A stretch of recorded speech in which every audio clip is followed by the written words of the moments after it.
તો અહીંયા જો કોઈપણ સંખ્યાનો લસા અને ગુસા શોધવા માટે અહીંયા જો આ જે સંખ્યા ખરી એ 3 આના ઘડિયામાં આવશે. તો અહીંયા 3 હું કોમન લખી દઈશ.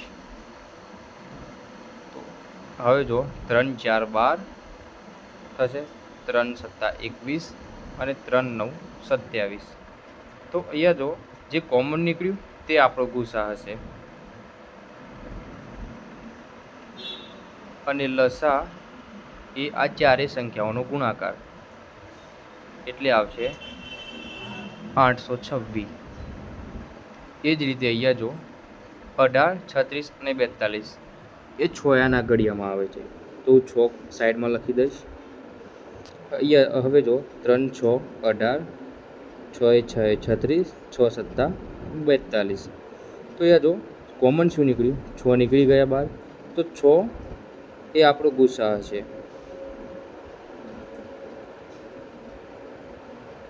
અને લસા એ આ ચારે સંખ્યાઓનો ગુણાકાર, જે તમે કોમેન્ટમાં લખશો.